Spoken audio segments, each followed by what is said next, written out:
Bismillah. Assalamualaikum warahmatullahi wabarakatuh. Alhamdulillahi rabbil alamin. Wassalatu wassalamu ala ashrafil anbiya'i wal mursalin, Sayyidina wa maulana Muhammad khataman nabiyyin, wa ala alihi wa sahbihi ajma'in, amma ba'du. Alhamdulillah,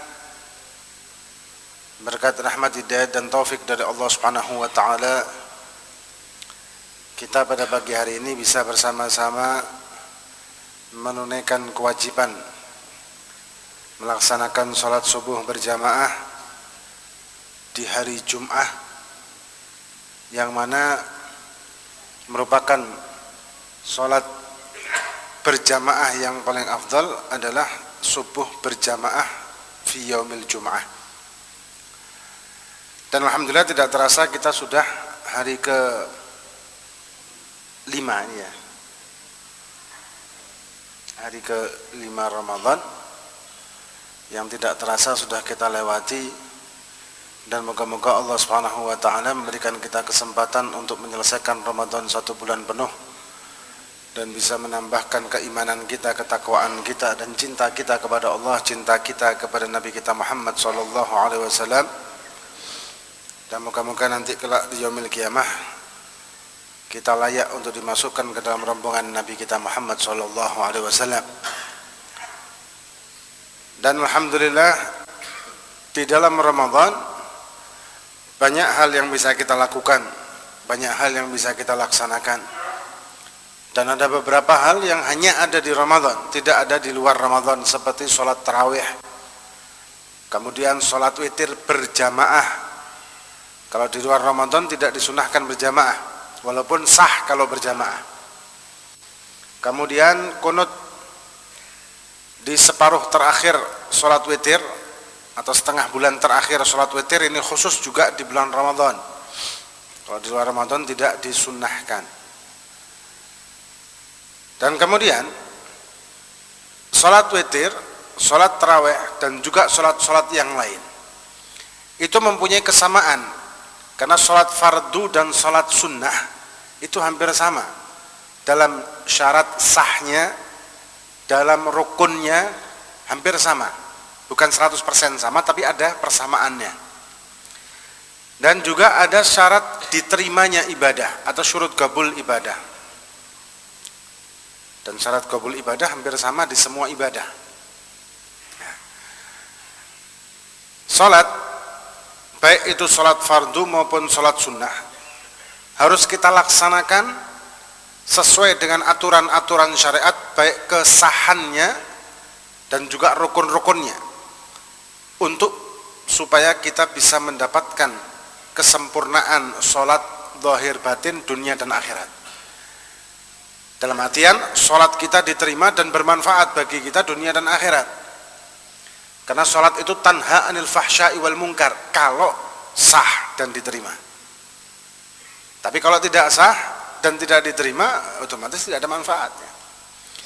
Ada pertanyaan, kalau misalkan sholat itu sah, apa pasti diterima? Belum tentu. Tapi kalau sah, apa kalau diterima, maka pasti dari hasil ibadah yang sah, baik itu sholat ataupun yang lain. Nah, bagaimana cara sholat yang sah? Sabda Nabi, "Shallu kama ra'aitumuni usalli." Salatlah kalian sebagaimana kalian melihatku salat. Dan ada seorang pada zaman Nabi yang melaksanakan salat dengan cara yang salah dan diperintahkan untuk mengulang sampai 3 kali. Intinya, salat itu seperti apa? Yang pertama, wajib kita mengucapkan takbiratul ihram. Dan ketika kita mengucapkan takbiratul ihram, wajib dalam keadaan posisi sudah menghadap ke kiblat, dan menghadap ke kiblatnya adalah dengan dada kita. Itu kalau kita berdiri. Jadi menghadap kiblat bukan dengan wajah, tapi dengan dada. Yang menjadi masalah ketika ada orang yang sholat dengan pinggangnya, kedua tangannya ini ditaruh di pinggang sebelah kiri, kemudian dadanya menoleh ke kanan. Ketika menyerong ke kanan, otomatis tidak menghadap kiblat dengan dadanya walaupun dengan wajahnya menghadap kiblat. Sedangkan wajibnya menghadap kiblat itu dengan dada, bukan dengan wajah. Nah, ketika kita melaksanakan takbiratul ihram sedangkan dada kita belum menghadap ke kiblat, maka tidak sah takbiratul ihram kita. Dan takbiratul ihram adalah pembuka dari sholat, penutupnya adalah salam. Karena sholat itu dibuka dengan takbiratul ihram dan ditutup dengan salam, dan dua-duanya rukun gauli namanya. Karena rukun di dalam sholat itu ada 4 kategori. Ada rukun qalbiyah atau hati, ada rukun gauliyah dengan lisan, rukun fi'liyah dengan perbuatan atau gerakan, kemudian yang ketiga rukun ma'nawiyah, itu tertib, berurutan.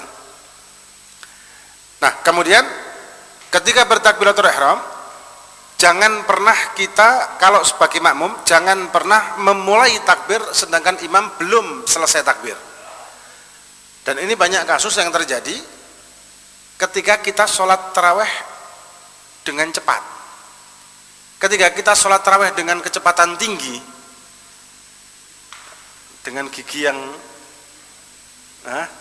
kalau mobil balap itu sudah gigi 5 mungkin ya, otomatis karena saking cepet-cepetannya ini tadi, hingga takbiratul ihramnya makmum kadang-kadang malah berbarengan dengan takbiratul ihram imam, atau sebelum imam selesai mengucapkan takbiratul ihram, makmum sudah memulai takbiratul ihram, dan ini tidak dianggap dia masuk ke dalam sholat. Bukan tidak sah, tapi lebih parah dari tidak sah. Kenapa? Kalau namanya tidak sah berarti tadinya pernah sah kemudian batal. Tapi kalau tidak dianggap sholat, memang orang tersebut tidak dianggap sudah masuk sholat, berarti belum sholat. Jadi tunggu sampai imam selesai mengucapkan takbiratul ihram, baru kita memulai takbiratul ihram. Nah, kemudian ketika mengucapkan takbiratul ihram, maka hati kita mengucapkan niat berbarengan. Lisan mengucapkan takbiratul ihram, hati mengucapkan niat untuk melaksanakan sholat tersebut. Kalau tidak mampu, kata Imam Nawawi atau ikhtar Imam Nawawi, kalau tidak mampu membarengkan antara atau mensinkronkan antara hati mengucapkan niat, lisan mengucapkan takbiratul ihram, dia tidak mampu, maka boleh berniat sebelum takbiratul ihram, tapi tetap niatnya di dalam hati, dan lisan mengucap hanya untuk membantu hati.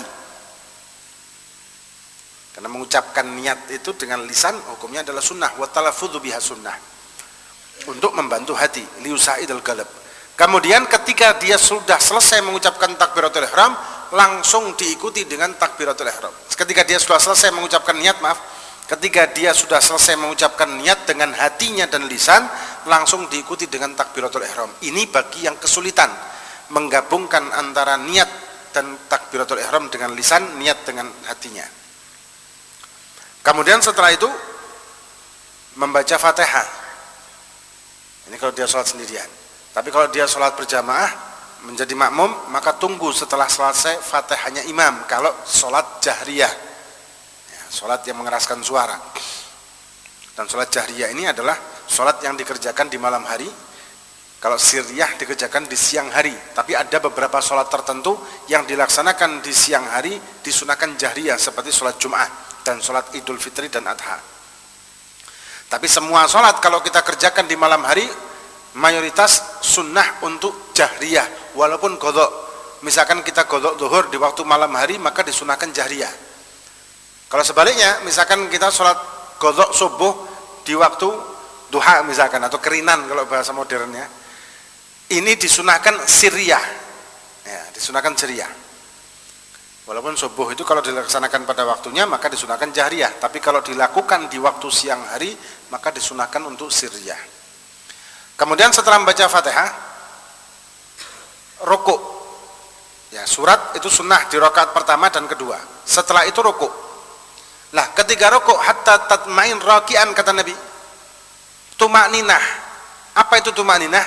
Sukunul a'dha ba'dal harakah. Diamnya gerakan badan kita setelah melakukan gerakan menuju ke rukun. Jadi setelah posisi kita sampai ke rukun ke rukuk dengan sempurna, maka kita wajib untuk mendiamkan seluruh anggota badan kita kecuali lisan. Diam sejenak baru boleh berlanjut ke rukun selanjutnya.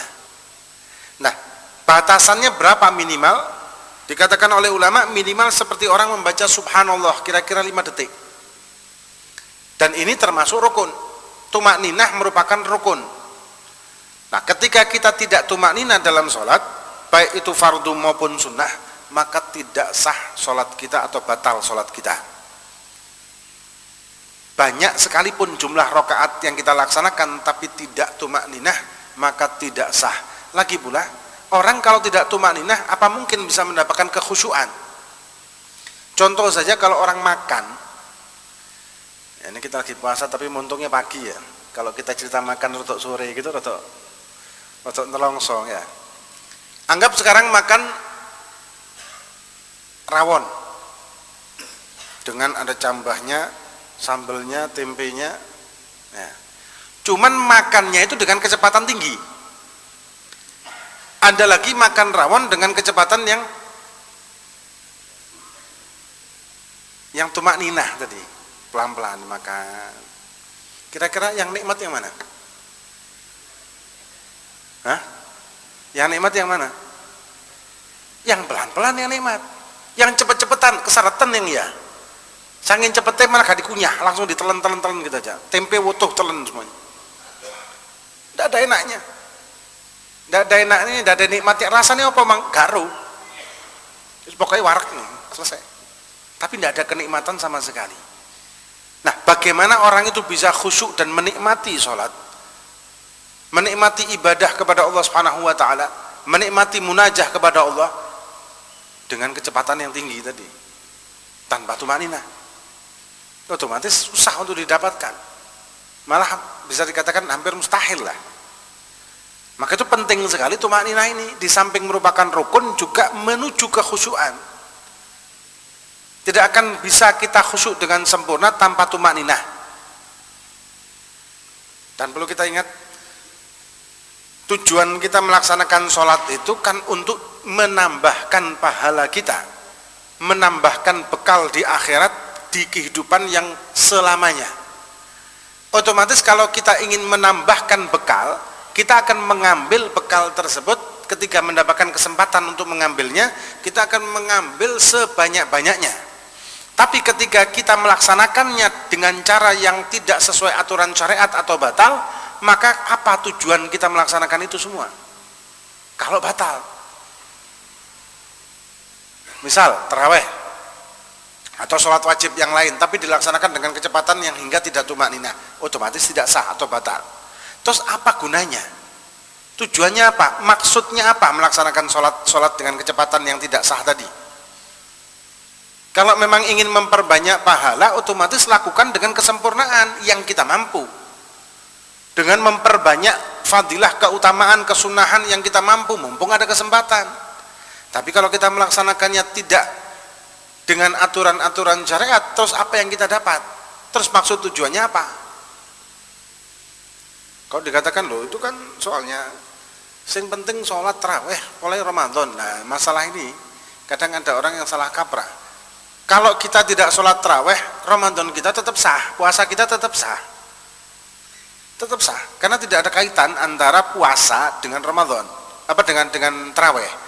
Puasa dengan tarawih tidak ada kaitan. Dalam arti orang kalau berpuasa tapi tidak tarawih, tidak berpengaruh dengan kesahannya puasa. Karena syarat sahnya puasa tidak ada tarawih.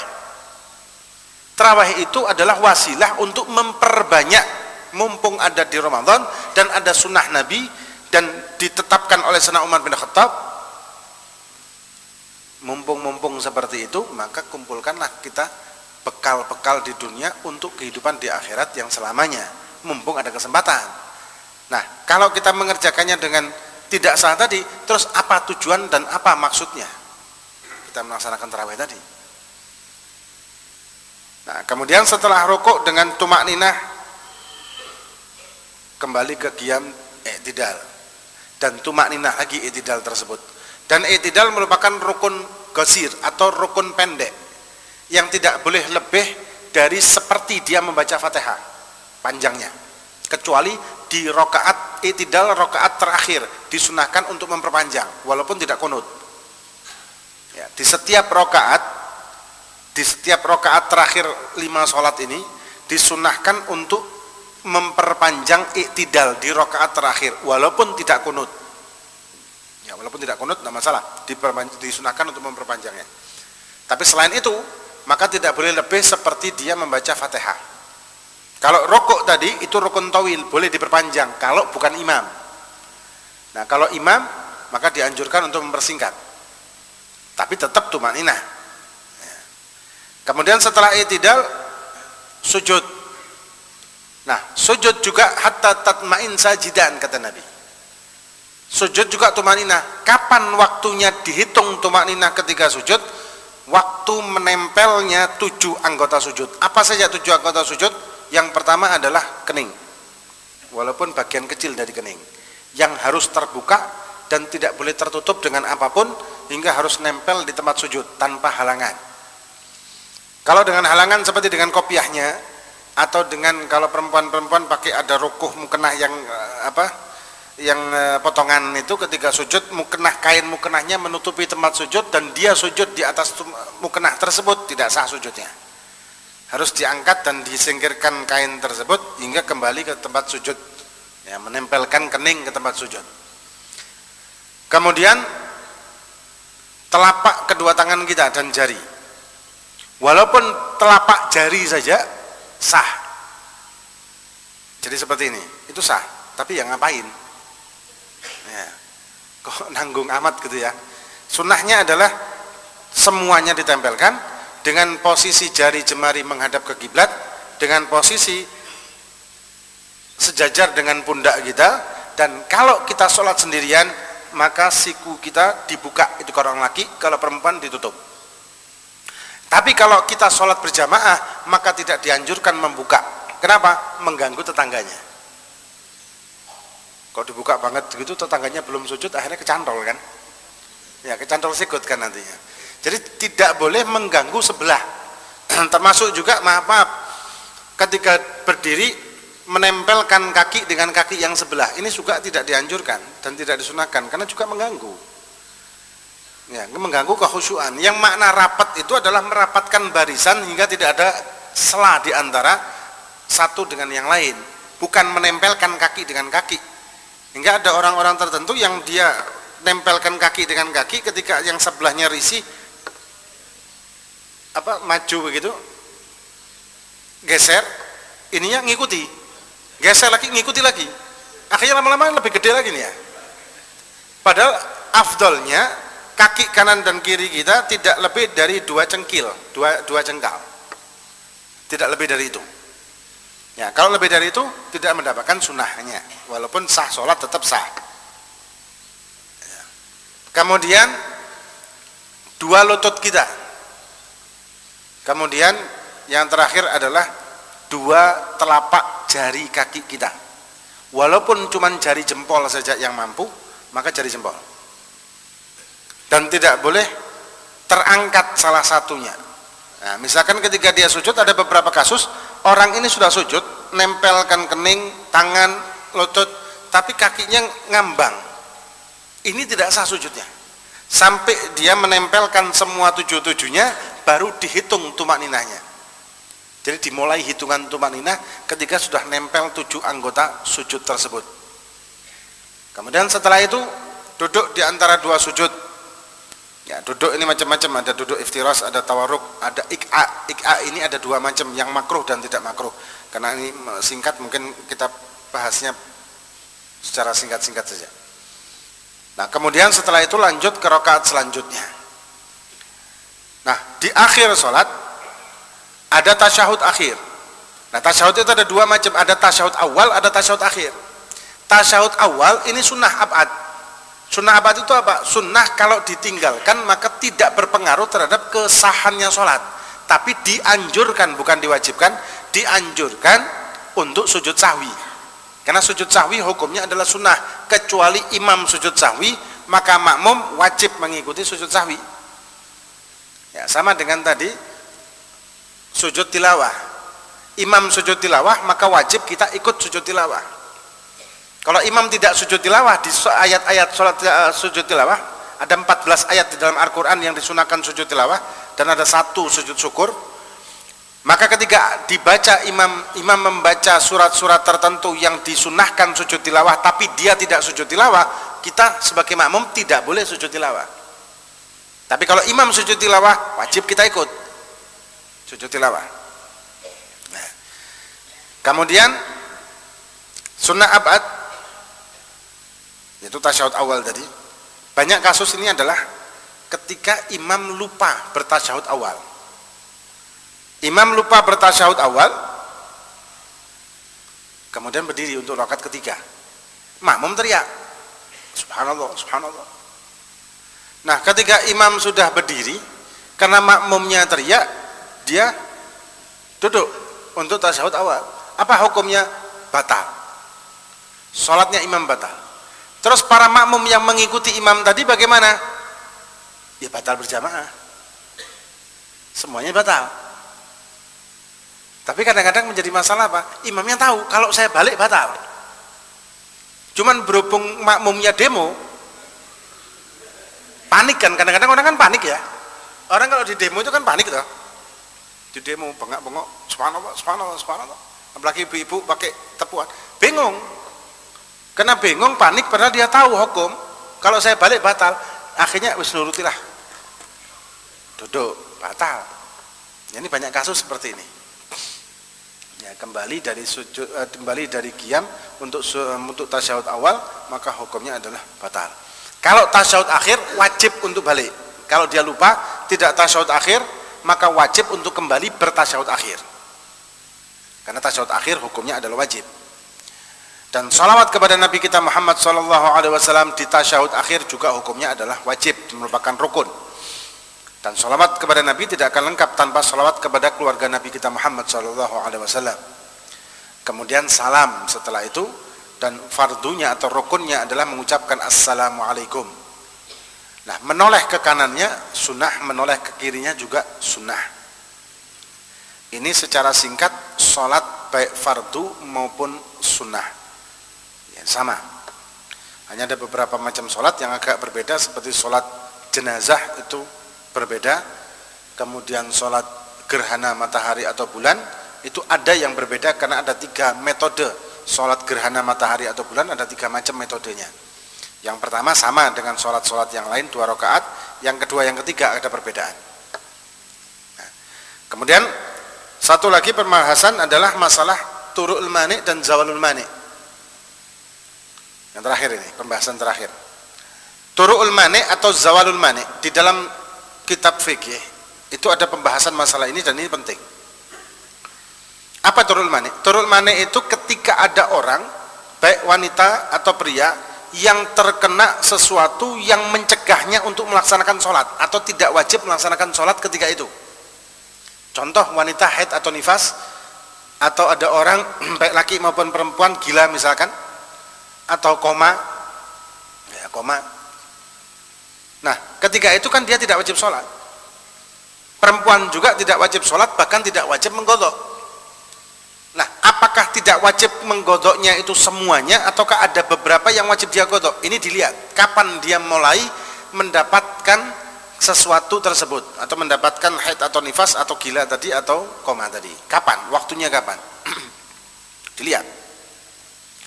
Anggap zuhur jam 12 persis. Ini contoh aja, jam 12 persis, asar jam 3 persis, maghrib jam 6 persis. Ini contoh buat gampang ngitungnya ya. Ada seorang wanita yang haid pertama kali jam 12 lewat 10 menit atau 15 menit, jam 12 lewat seperempat datang haid, tahu-tahu dia belum sholat, datang haid. Setelah sekian hari selesai haidnya, apakah zuhur tersebut wajib qadha apa tidak? Dilihat. Ketika datang haid tersebut 15 menit setelah masuk waktu zuhur, apakah 15 menit itu cukup untuk wudhu dan sholat 4 rakaat apa tidak? Dihitung, wudhu butuh 5 menit misalnya saya sholat 4 rakaat butuh 5 menit, berarti 10 menit, berarti wajib qadha zuhur ya, zuhur yang itu. Asarnya? Enggak, asarnya enggak. Kemudian begitu juga setelah asar dan seterusnya. Nah, sebaliknya orang yang tadi turul mani, zawalul mani, ini hilang atau berhenti dari haid atau nifas, atau sembuh dari gila, atau siuman dari koma, bangun dari koma, sebelum keluar dari waktu sholat, sejarak seperti orang mengucapkan takbiratul ihram, Allahu Akbar, kira-kira 5 detik ya. Misal tadi asar jam 3 persis, haidnya berhenti jam 3 kurang 1 menit, jadi adzan asar kurang 1 menit haid berhenti, kemudian 1 menit kemudian adzan asar. Apakah kalau asar wajib sholat pasti karena sahibul waqt kan. Apakah zuhur wajib untuk menggodok? Iya. Kenapa? Karena dia masih menyempeti waktu zuhur 1 menit, maka wajib untuk melaksanakan sholat zuhur, dan asar otomatis pada waktunya. Kemudian kalau maghrib, misalkan 1 menit sebelum maghrib berhenti haid atau nifasnya, atau siuman dari koma, atau sembuh dari gila, maka dia di samping wajib sholat maghrib karena waktunya, maka wajib sholat asar. Zuhurnya katut. Kenapa? Karena zuhur bisa dijamak takhir dengan asar, maka zuhur plus asar diwajibkan untuk sholat. Zuhurnya kodok, asarnya otomatis ya kodok ya. Nah, kalau berhentinya itu isya sebelum 1 menit, maka maghrib saja yang wajib digodok. Kalau asarnya enggak, karena asar tidak bisa dijamak dengan maghrib. Kalau subuh kurang 1 menit berhenti dari haidnya, maka isya wajib qadha dan maghrib, karena maghrib bisa dijamak dengan isya. Kalau naik matahari, sebelum naik matahari atau sebelum selesai waktu subuh, 1 menit sebelum selesai waktu subuh, selesai haidnya atau nifasnya, maka yang wajib hanya subuh saja, karena isya tidak bisa dijamak dengan subuh. Zuhur juga begitu, 1 menit sebelum zuhur maka tidak wajib sholat subuh karena sudah keluar waktu, karena subuh itu cuma sampai naik matahari ya, dan subuh tidak bisa dijamak takhir dengan duha misalkan ya, itu namanya kerinan ya, ketiduran itu namanya. Ini secara singkat tentang turu'ul manik dan zaul manik, dan juga tadi pembahasan secara singkat tentang masalah rukun-rukunnya sholat. Dan kembali lagi, kita kalau melaksanakan sholat, melaksanakan semua ibadah, kita wajib introspeksi diri. Apa maksud dan tujuan saya melaksanakan itu semua? Kalau tujuan kita adalah untuk menambahkan bekal di yaumil qiyamah, untuk menambahkan bekal di akhirat, untuk mendekatkan diri kita kepada Allah, untuk mendapatkan keridhaannya Allah Subhanahu wa taala, untuk mendapatkan mahabbah dari cinta kepada Allah Subhanahu wa taala, maka lakukan dengan aturan-aturan syariat, bukan semau kita. Tapi laksanakan dengan aturan-aturan yang sudah ditetapkan oleh Allah dan ditetapkan oleh Nabi kita Muhammad SAW, dan juga para ulama-ulama kita yang sambung menyambung punya sanad sampai kepada Nabi kita Muhammad SAW, hingga nanti kita kelak di yaumil qiyamah kita akan mendapatkan hasilnya dari kesempurnaan apa yang kita laksanakan tersebut. Dan ini moga-moga Allah Subhanahu wa taala menjadikan amal-amal ibadah kita amal-amal yang sah, amal-amal yang barokah, amal-amal yang manfaat di dunia, manfaat di yaumil qiyamah, dan moga-moga kita nanti kelak di yaumil qiyamah bisa masuk bersama guru-guru kita, para kiai kita, para habaib kita, masuk ke dalam rombongan Nabi kita Muhammad SAW, dan moga-moga kita diakui oleh Nabi sebagai umatnya zahir batin dunia dan akhirat. Hadza ma aqulu lakum wa la'afu minkum. Wassalamualaikum warahmatullahi wabarakatuh. Langsung doa, tanya jawab. Hah? Tidak ada tanya jawab ya? Ada tanya jawab?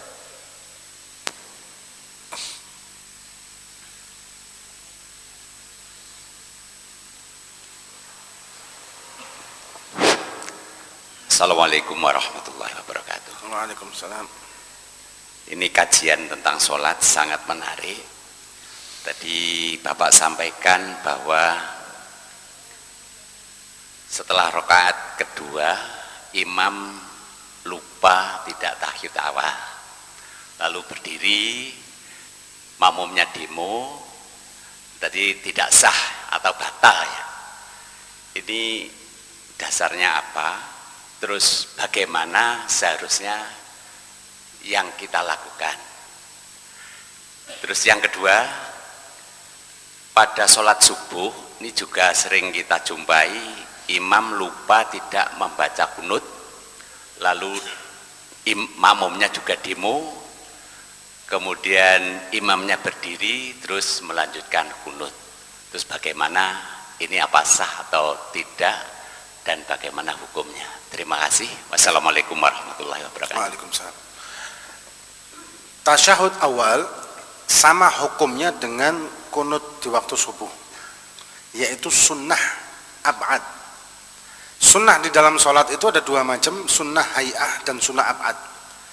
Kalau sunnah hay'ah seperti zikir di waktu rukuk atau zikir di waktu sujud atau bacaan i'tidal dan duduk di antara dua sujud, itu namanya sunnah hay'ah. Kalau kita tinggalkan maka kita hanya rugi karena kita tidak mendapatkan pahala, tidak mendapatkan pahala itu, maksudnya bukan pahala seluruh sholatnya, karena dalam sholat ini ada pahala-pahala, bagian-bagian pahala sendiri-sendiri.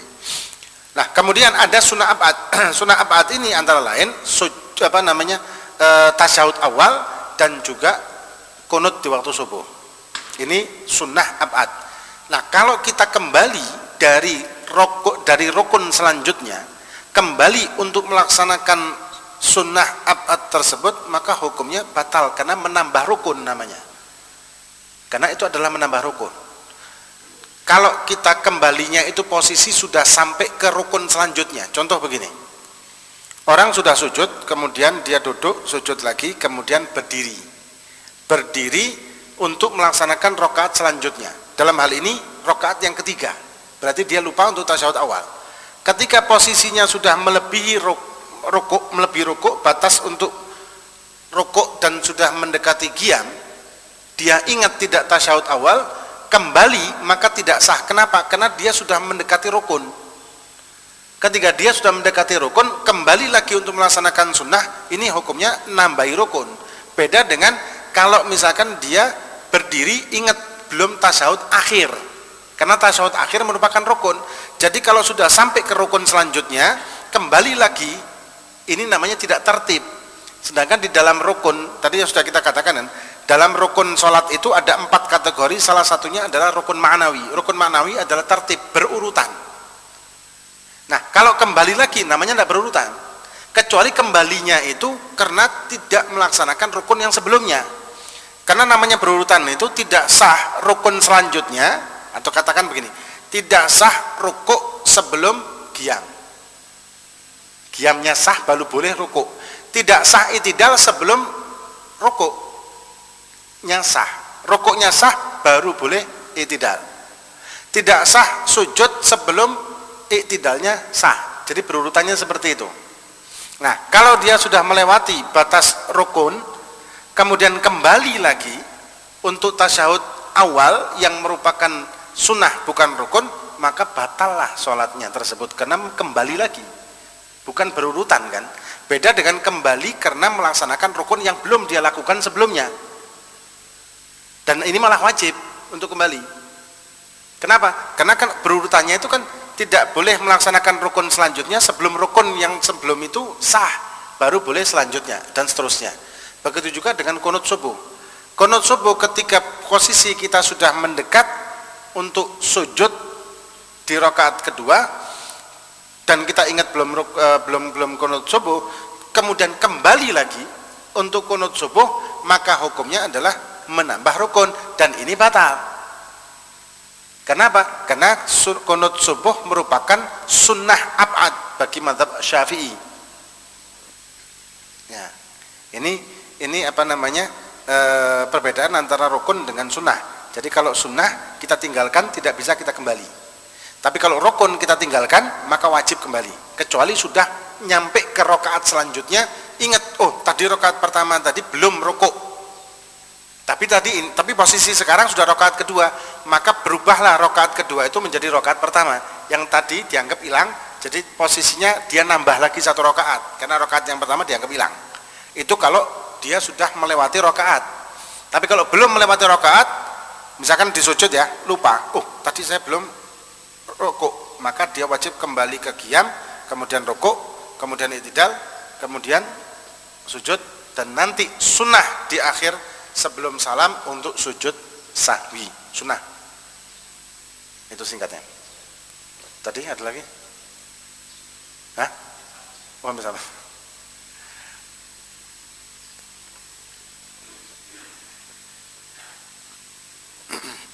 Assalamualaikum warahmatullahi wabarakatuh. Waalaikumsalam. Mau bertanya tentang salat berjamaah. Bagaimana hukumnya seorang makmum yang sholat berjamaah dengan imam yang bacaannya lahan seperti itu? Seperti bacaan panjang pendeknya tidak tepat. Bagaimana hukum makmum tersebut? Terima kasih Habib. Kalau panjang pendeknya itu membatalkan sholat, membatalkan kiroah, membatalkan kiroah, maka kita harus mufarogoh. Kalau membatalkan bacaan Fatihah yang tidak sah secara kiroah, ya misalkan An'am tadi baca An'am tu misalkan ya, atau panjang pendeknya berubah, ini maka kita wajib untuk mufarogoh. Kalau kita tahu di tengah-tengah kita sholat ya. Tapi kalau di awal kita tahu orang ini bacanya tidak sah, tapi tahu-tahu dia jadi imam, maka kita cari jamaah yang lain. Ya. Dan kita wajib amar ma'ruf nahi mungkar dengan cara-cara yang sudah ditentukan dalam syariat. Amar ma'ruf nahi mungkarnya apa? Ya kita mungkin ngasih tahu takmirnya, atau kita mungkin ngasih tahu seseorang atau tokoh di situ untuk nasihati orang ini kalau orang ini sebetulnya tidak sah. Boleh seseorang yang bacaan Fatihahnya tidak sempurna atau tidak sah menjadi imam kalau satu jamaah ini semuanya sama bacaannya.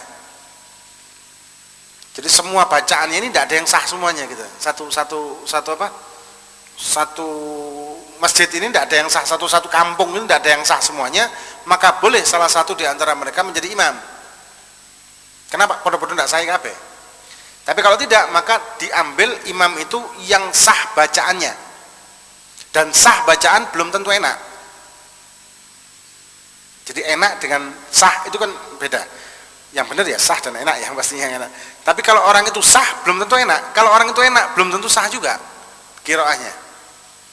Tapi yang paling enak ya sah dan enak. Jadi perhitungannya bukan dengan enaknya tapi dengan sahnya.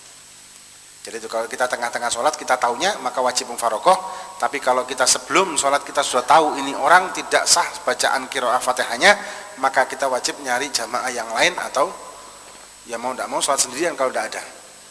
Dan kita amar ma'ruf nahi mungkar dengan mungkin nasihat, atau mungkin kalau orang itu lebih tua kita cari tokoh masyarakat di situ yang disungkani sama ini orang. Tidak harus kita langsung tegur depan orang, bukan begitu. Karena kalau kita tegur depan orang akhirnya jadi timbul fitnah nanti. Ada lagi?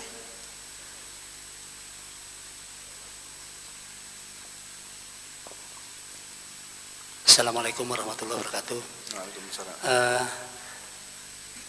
Saya itu sering sekali di imam saya itu orangnya kalau membaca itu kepalanya mutar gini. Itu bagaimana hukumnya? Apakah itu sah atau tidak?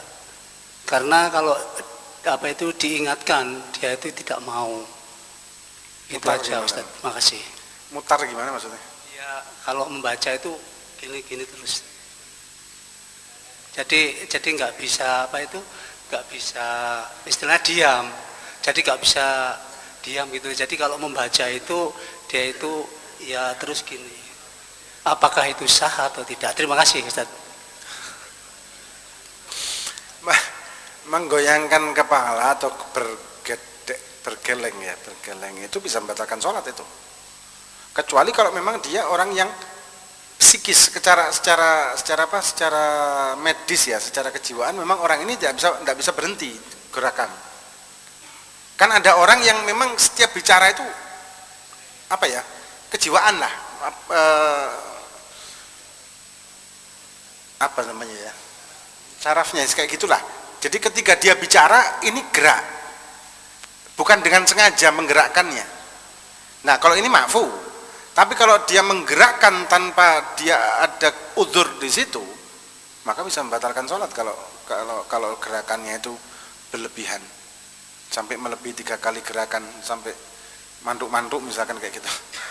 Ini bisa membatalkan, karena kan gerakan di dalam sholat yang lebih dari 3 kali berturut-turut bisa membatalkan sholat. Kecuali tadi ada memang kan orang membaca itu tanpa dia sadari, tanpa dia bisa ngerem, gerak sendiri.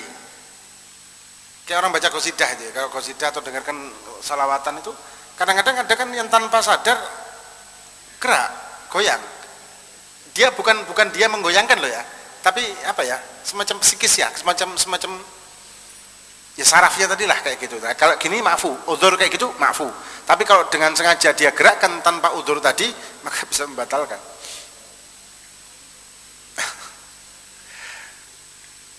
Termasuk kalau salam itu harusnya jangan begini. Tapi langsung menoleh ke kanan dan kemudian menoleh ke kiri, bukan mengangguk. Ada kan begini sampai ngangguk-ngangguk gitu ya. Ada lagi mungkin? Hah? Terakhir ya?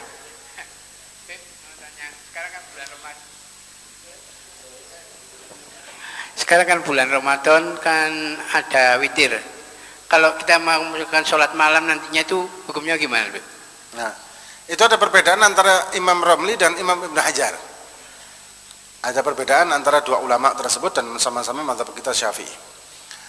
Yang satu mengatakan ganjil itu harus di akhir setiap sholat dan tidak boleh ditambahi lagi setelah ganjil. Tapi kalau Imam Ibn Hajar mengatakan boleh. Jadi kalau misalkan kita sholat witir di jamek 3, kemudian pulang ke rumah tidur, bangunnya jam-jam 2-an begitu, mau sahur, dia lanjutkan genepnya 8 misalkan, maksimal 8, otomatis jumlah total ada 11. Kalau menurut Imam Ibn Hajar itu diperbolehkan seperti itu. Kalau Imam Romli enggak, kalau sudah 3 maka enggak bisa lagi untuk genepnya. Ya, jadi silakan pilih mau yang mana. Jadi bisa,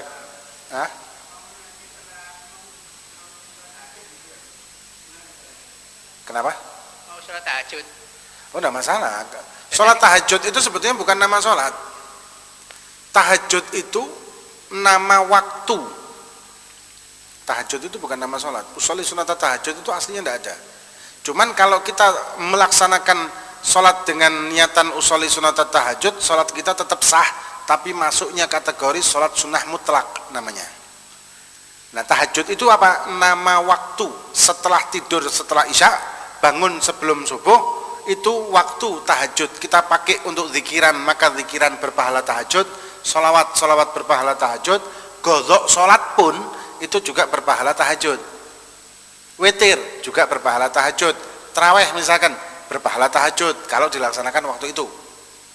Nah, jadi kalau kita mengikuti Imam Ibn Hajar, kita setelah selesai sholat witir 3 misalkan ya di rumah, di masjid, kemudian pulang tidur, bangun, kita melaksanakan sholat hajat, sholat istikharah, sholat qadha mungkin, atau nambahi sholat witir genepnya, itu diperbolehkan. Ya, atau sholat-sholat yang lain diperbolehkan. Itu menurut Imam Ibn Hajar. Kalau Imam Ramli ganjil itu di akhir penutup dari sholat. Nah, itu. Wallahu a'lam. Fatihah bin Allah fakana fi din tanah ibn Salam sallallahu alaihi wa sallam hadat Nabi al-Fatihah. Ya kana abdi kana ista'an ولا ضالين آمين الله بحق الفاتحة وصحر الفاتحة بركة الفاتحة لك منك سمع علم وتب علينا إنك أنت التواب الرحيم المستعان بنا وفينا الضامن والسلام والعافية وطول عمر في طاعتك يا أرحم الراحمين وصلى الله على سيدنا محمد وعلى آله وصحبه وسلم الحمد لله رب العالمين.